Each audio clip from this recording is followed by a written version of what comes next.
Alors, Aziz, tu m'as posé une question courte à laquelle il est difficile de répondre par la seule bibliographie. Quelle est la dose optimale d'IgG résiduel dans une population maghrébine de patients présentant un déficit immunitaire primitif? Alors, comme vous le savez, le traitement substitutif par immunoglobuline constitue un traitement standard actuellement bien reconnu des déficits immunitaires, non seulement des déficits prédominants en anticorps, mais de plusieurs déficits immunitaires combinés. Alors, malheureusement, il n'y a pas beaucoup de littérature qui définit la dose optimale à donner, ou surtout la dose d'IgG résiduelle à observer pour avoir une bonne réponse au traitement substitutif. Alors, comme vous le savez aussi, d'une autre part, le coût de ces immunoglobulines, c'est des médicaments très chers et qui sont souvent inaccessibles à nos malades. Et donc là, une question s'impose à nous, une question légitime, je dirais. Donc, quelle est la dose optimale à donner à nos malades pour qu'ils soient au mieux de leur forme, sans trop dépenser d'argent? Alors, pour répondre à cette question, je pense qu'il y a une seule et unique façon de faire, c'est de revoir ce que nous faisons.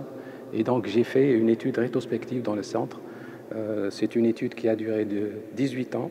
On a colligé donc dans cette étude tous les patients qui étaient sous traitement substitutif par immunoglobuline pour un déficit immunitaire primitif. Là, donc, on a éliminé les patients qui ont reçu des immunoglobulines dans un but immunomodulateur tel qu'un PTI par exemple. Nos patients sont suivis régulièrement, ils sont perfusés par des immunoglobulines IV. On ne dispose que de la forme IV, la forme sous-cutanée n'est pas encore disponible dans notre pays, et ce, toutes les 3 à 4 semaines. À chaque fois qu'on voit les malades, donc, ils sont examinés avec surtout un bon interrogatoire à la recherche de signes d'exacerbation des manifestations cliniques infectieuses, telles qu'une hospitalisation.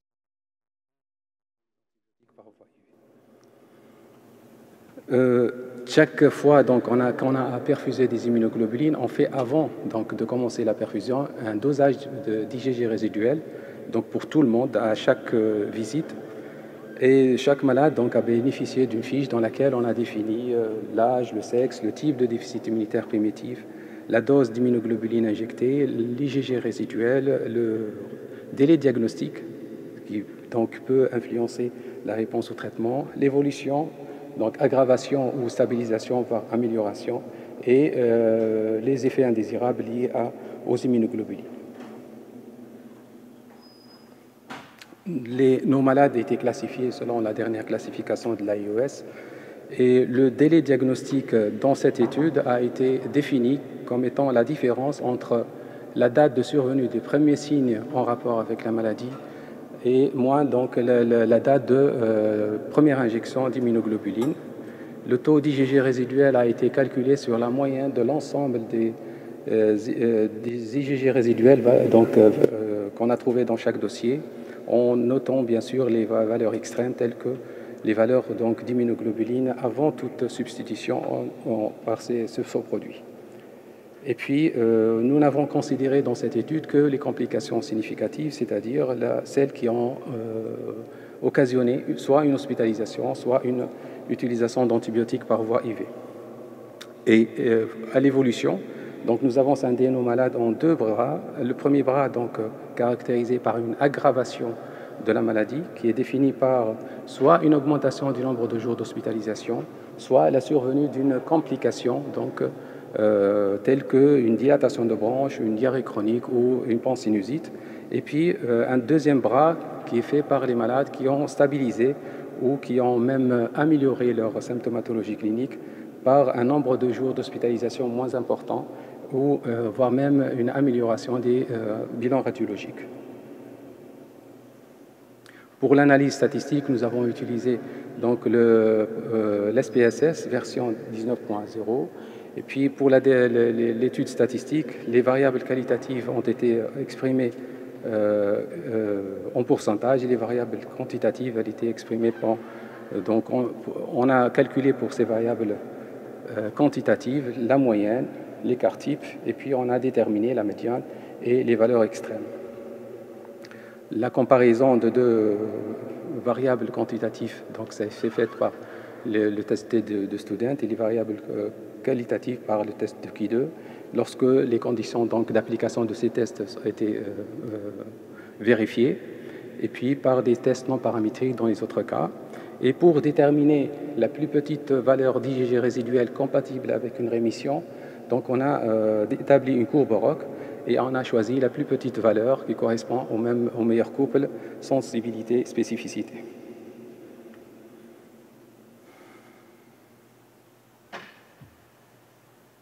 Le but de cette étude, on a donc un but principal, c'est de déterminer la fameuse IgG résiduelle que tu as bien demandé, Aziz, donc tu ne seras pas déçu, et donc qui est compatible avec une stabilisation. Et on a défini, donc on s'est proposé deux autres buts secondaires.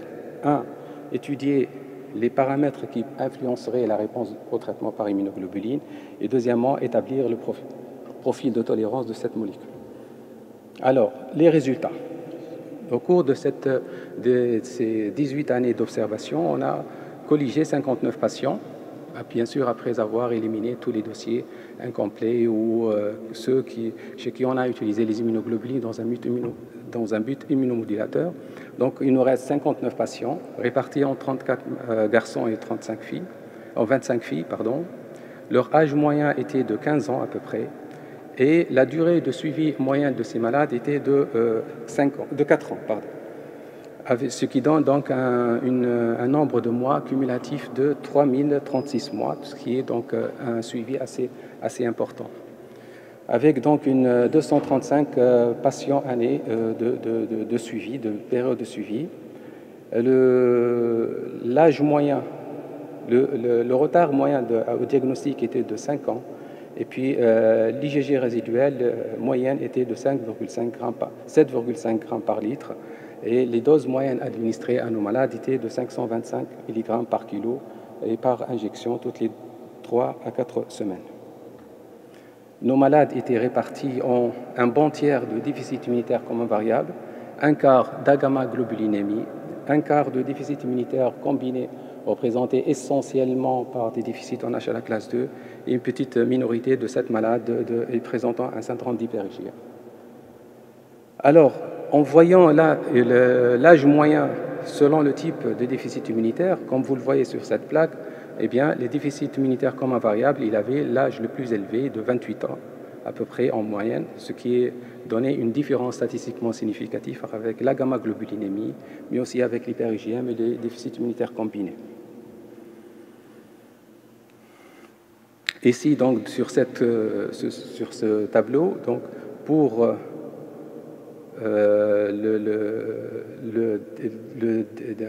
le retard moyen, le retard de diagnostic moyen, il était le plus élevé au cours du groupe déficit immunitaire commun variable avec une dizaine d'années de retard.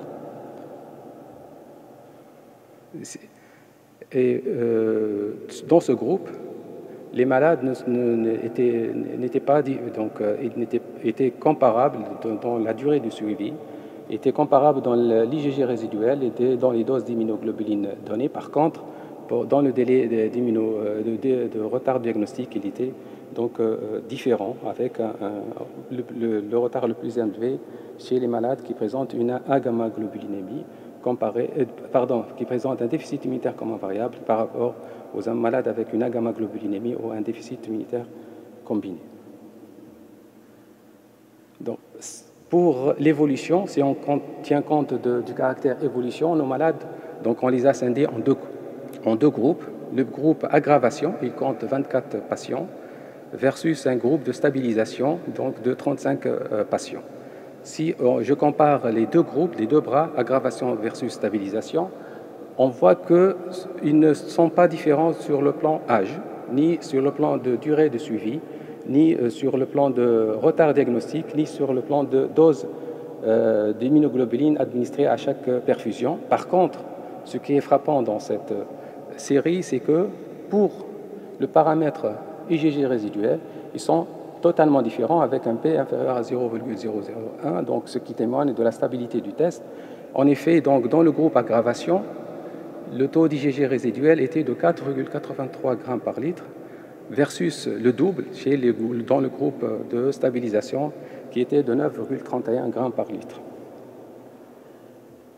Alors, pour justement déterminer la valeur seuil d'IgG résiduel compatible avec une stabilisation, voire même une amélioration de l'état clinique, donc on a établi cette courbe ROC, et puis on a donc le cutoff, il a été fixé par la plus petite dose compatible avec une sensibilité, une spécificité donc raisonnable, et ce cutoff il est à 6,23 grammes par litre, c'est-à-dire lorsque vous avez un malade qui est tout le temps avec un taux d'IgG résiduel supérieur à 6,23 grammes par litre, il a toutes les chances du monde d'être stabilisé, voire même amélioré, alors que les malades qui tout le temps, donc la plupart du temps, ils ont un taux d'IgG résiduel inférieur à cette valeur, ils ont toutes les chances du monde d'être donc aggravés.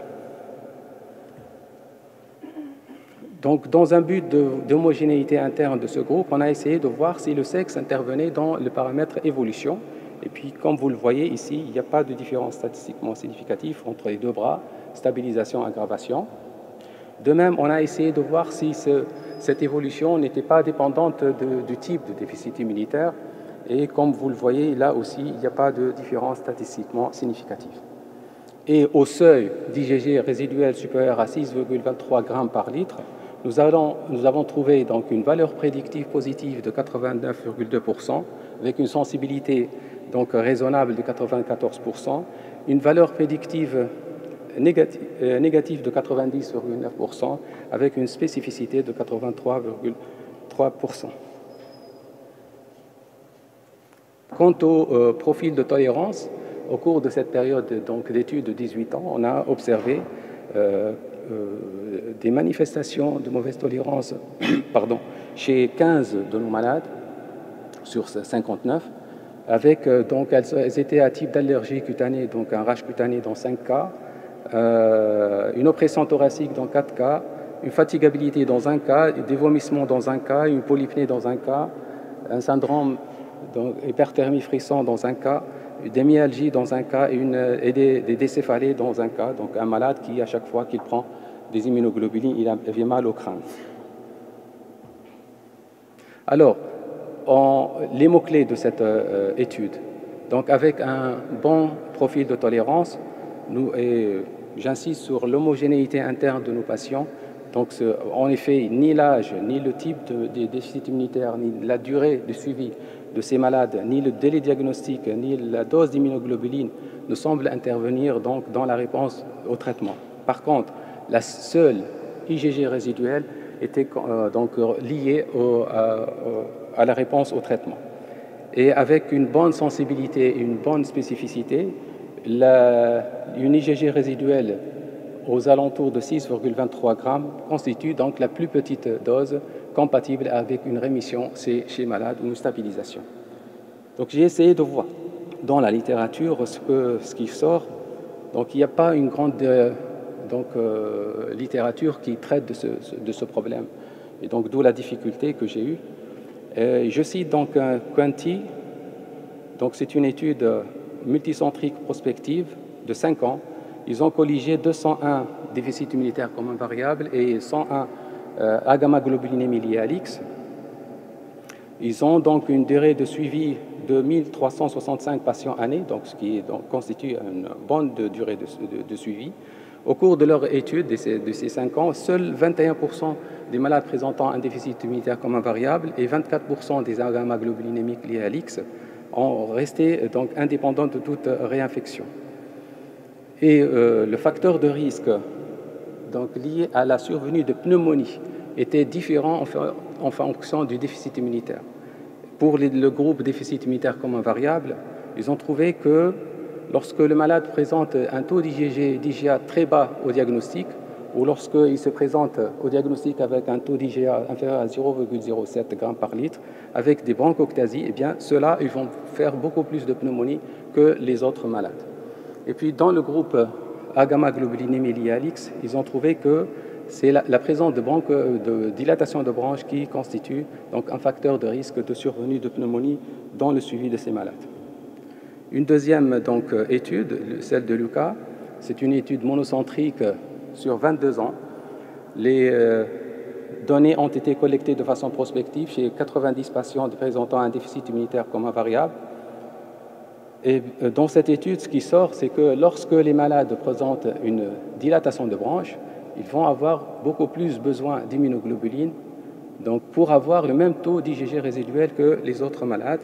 Et dans cette étude, ils finissent par conclure que le but principal d'un traitement substitutif dans ce type de maladie, c'est d'avoir une amélioration clinique plutôt que de viser un taux d'IgG particulier, et que chaque malade devrait avoir son propre taux d'IgG résiduel. Alors pour Notarangelo, donc pour lui, donc lorsque vous avez un malade qui présente une bronchectasie ou dilatation de branche qui est progressive, il faut qu'il soit maintenu tout le temps avec un taux d'IgG résiduel supérieur à 5 grammes par litre pour maîtriser la maladie. De Garcia, donc une étude prospective ayant intéressé 24 adultes présentant un déficit immunitaire commun variable. Les doses d'immunoglobulines variaient entre 205 et 372 mg par kilo et pas toutes les 21 jours ou toutes les 3 semaines.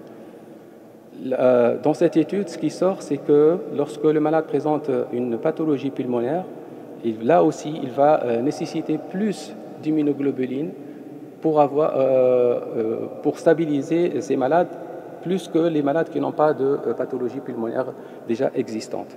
Et ils ont conclu que pour prévenir les infections bactériennes chez des malades présentant un déficit immunitaire commun variable, il vaut mieux qu'ils soient tout le temps supérieurs à des doses de 6 grammes par litre. Chen, donc une autre étude, c'est une étude rétrospective faite à Melbourne en Australie. Ils ont colligé 37 patients, donc 29 déficits immunitaires communs variables, 8 gamma-globulines X. Et dans cette étude, qu'est-ce qu'ils sont? Donc, comme vous le savez, on évolue tous vers la sénescence de nos poumons, comme en témoignent donc les tests fonctionnels que l'on peut faire. Et cette sénescence ou ce déclin donc de la fonction du poumon, elle va se faire plus rapidement chez des malades qui présentent un déficit immunitaire primitif. Et lorsqu'ils sont bien substitués en immunoglobulines, ça va leur permettre donc d'avoir une courbe d'évolution défavorable, donc moins aiguë. Donc ça va reporter, si vous voulez, à plus tard le déclin de la fonction pulmonaire. Une autre étude, celle de Randels, donc dans cette étude, pour les malades qui présentent une bronchectasie, le risque d'infection respiratoire, donc il va continuer à exister, et le traitement substitutif, il ne fera que baisser de l'intensité de ces épisodes aigus, et il ne fera que baisser en fait le nombre de jours d'hospitalisation. En d'autres termes, un déficit immunitaire commun variable, s'il fait des infections, donc il va continuer à en faire. Les traitements substitutifs, il va améliorer, seulement donc améliorer, il ne va pas définitivement guérir ces malades. Et puis, quant aux infections virales, ils vont continuer à survenir à la même cadence. Donc, ce traitement substitutif n'agit pas sur les infections virales. Et puis, pour les épisodes de sinusite et des nasopharyngites, eh bien, le traitement substitutif, il a une moins bonne action. Alors, le traitement substitutif par immunoglobuline n'agit pas sur les complications gastro-intestinales, telles que, par exemple, une diarrhée chronique ou un état inflammatoire chronique des intestins. Alors, pour conclure, je dirais donc que la valeur de 6,23 grammes par litre comme dose d'IgG résiduelle paraît être le minimum que nos malades doivent atteindre pour être au mieux de leur forme. L'homogénéité interne de notre groupe permet de tirer de telles conclusions. En effet, donc dans ce groupe de malades étudiés et dans le paramètre évolution, les patients ne diffèrent que par l'IgG résiduel. Le profil de tolérance était bon globalement, bien que le caractère rétrospectif de notre étude va sous-estimer ce paramètre. Et puis, des doses d'IgG à donner aux malades doit être une dose dynamique. Elle doit tenir compte et être adaptée à chaque malade. et elle doit tenir compte des variations physiologiques telles que la prise du pondéral du malade, par exemple. Le but ultime de ces traitements substitutifs est une amélioration clinique. Et dans le cas de dilatation de bronche ou de pansinusite, cette EGG résiduelle doit être augmentée à au moins 8 grammes par litre. Je vous remercie.